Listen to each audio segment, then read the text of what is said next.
안녕하십니까. 사유조사 분석사의 고병갑입니다. 이번 시간에는 그 교과 소개 오리엔테이션이라고 해서 소개하는 시간이 됩니다.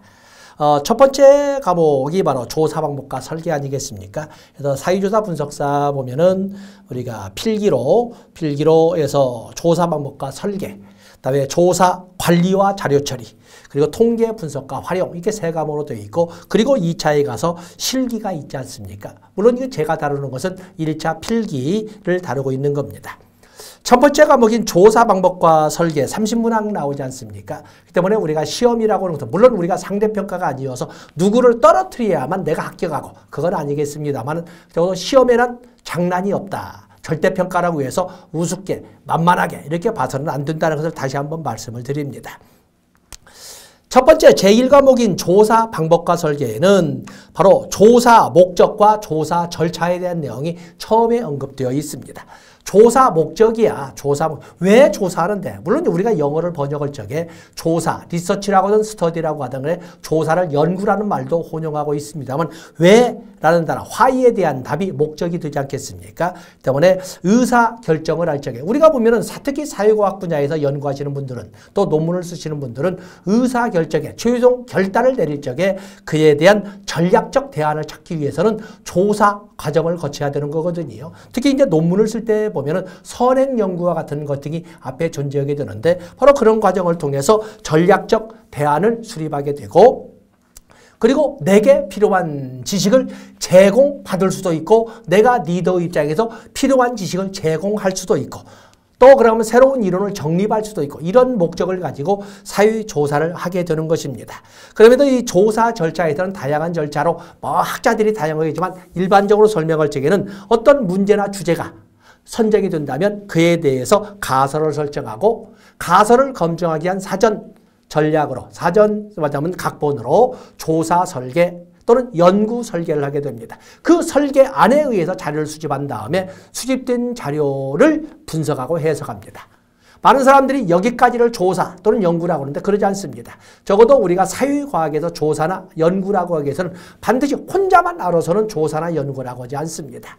이걸 알기 위해서는 누구나 알게끔 해 주어야 하는 것인데 그것을 바로 우리는 조사의 공공성, 연구의 공공성이라고 해서 공개가 됐을 때 조사 또는 연구라고 우리가 인정을 하게 되는 겁니다. 바로 그것을 조사의 공공성, 연구의 공공성이라고 하는 것입니다. 그래서 우리는 반드시 논문으로 제출됐을 때, 제안서로 제출됐을 때, 보고서가 올라갔을 때 조사했네, 연구했네라고 하는 것이지 그 전까지 수집된 자료를 분석했다고 해서 조사했다, 연구했다라고 인정을 해주지는 않습니다. 그런 것도 봐주시면 됩니다.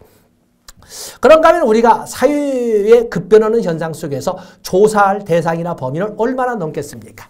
물론 조사 대상, 조사하고 싶은 범위를 다 설정한다면 우리가 그들 전수조사라고 하지만 그럴 수 없는 현실을 감안했을 적에 그 중에 일부만 가지고 자료를 수집하거나 일부만 또는 일부 중에서도 그 전체를 조사 대상 전체를 우리가 모집단이라고 하는데 모집단을 대표하는 대표 집단만 가지고 조사를 하거나 자료를 수집할 수가 있는데 바로 그것을 표본 설계라고 합니다. 표본 설계는 결국에 가장 중요한 표본 설계는 표본의 특성을 알고자 하는 것이 아닙니다. 표본의 특성을 통해서 뭘 알자고? 모집단 전체의 특성을 추정해 보자고 하는 것입니다. 그렇기 때문에 표본 설계에서 아주 중요한 것은 표본의 대표성 확보 문제거든요. 그래서 표본의 대표성 확보 문제를 확보하기 위해서 중요한 것은 어떤 방법으로 표본을 추출할 것인가? 표집이라고 합니다. 그래서 확률적 표집과 비확률적 표집이 있는데 거기는 뭐 보통 4개씩 나오는데 그냥 4개씩 문제가 출제된다라고 이렇게 보시면 됩니다. 그런가 하면 가장 어떤 일반적이고 보편적이고 전 세계 동서고금을 막론하고 지금 사용하고 있는 것은 설문설계 아니겠습니까? 설문설계 그렇다면 설문설계 가장 대표적인 우리가 보면은 주관식이 있고 객관식이 있는데 객관식이라고 할 때 설문설계 보통 질문지법이라고 하지 않습니까? 그래서 질문지법을 볼 때 사람들은 자꾸 폐쇄형 질문지라고 하는 객관식만 생각하고 있는데 많은 문제들이 주관식으로도 있지 않습니까?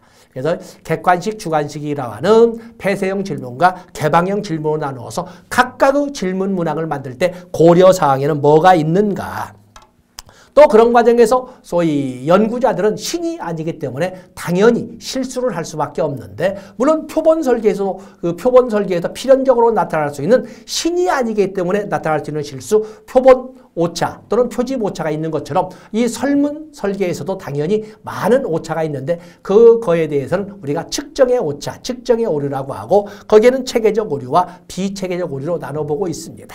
그리고 설문을 한다면, 질문지를 사용해서 설문한다면 알아볼 것을 제대로 알아보느냐, 또 알아볼 것을 알아본다고 해도 얼만큼 정확하게 알아보느냐라고 하는 기본적인 좋은 검사나 조사의 조건이 충족돼야 되는데, 그것을 우리가 타당도와 신뢰도라고 합니다. 당연히 타당도, 신뢰도는 좋은 조사에, 좋은 검사에, 좋은 측정에 조건이라고 해서 검사의 양호도라고 일반적으로 부릅니다. 그래서 타당도, 신뢰도 각각의 많은 유형이 있고 각각의 특성이 있습니다. 이걸 우리가 수업을 통해서 진행을 하게 될 것입니다. 그런가 하면 정성적 조사, 우리가 양적 조사와 질적 조사라고 할 때 보통 질적 조사를 정성적 조사, 양적 조사를 정량적 조사라고 하는데, 정성적 조사에는 보통 심층 면접, 우리가 질적 조사의 범위에는 관찰법이나 면접법이나 또는 현지조사 같은 현장 연구나 이런 것은 모두 소위 질적 조사라고, 정성적 조사라고 합니다. 정성적 조사와 같은 정성적 조사에 대해서 정량적 조사는 다른 이런 특징을, 소위 양적 연구와 질적 연구, 우리가 초입에 미리 설명하고는 소개를 하고 넘어가겠습니다만, 그 연구의 비교 방법을 이용해서 정성적, 정량적 조사를 비교해 보시되, 그 중에 정성적 조사로서 FGI라고 하는 표적 집단 면접, 표적 집단 면접에 대해서 여러분들이 좀 더 심도 있게 공부를 하시게 되면 아마 시험 볼 때 오히려 재미가 있을 것이다. 이렇게 제가 감히 말씀드릴 수가 있습니다. 좀 더 자세한 것 가지고 시간을 배우면 좋겠지만, 첫 번째 과목에 대한 오리엔테이션은 이런 정도. 그래서 너무 어렵게 부담스럽게 오지 않고 그냥 편하게 오십시오. 편하게 교재를 가지고 오시면은 여러분들의 점수는 충분히 다른 2교과나 2과목이나 3과목에서 개수를 빌려올 필요 없이 1과목을 충족시킬 수 있을 것이라고 말씀드릴 수 있습니다. 자, 여기까지 하겠습니다. 고맙습니다.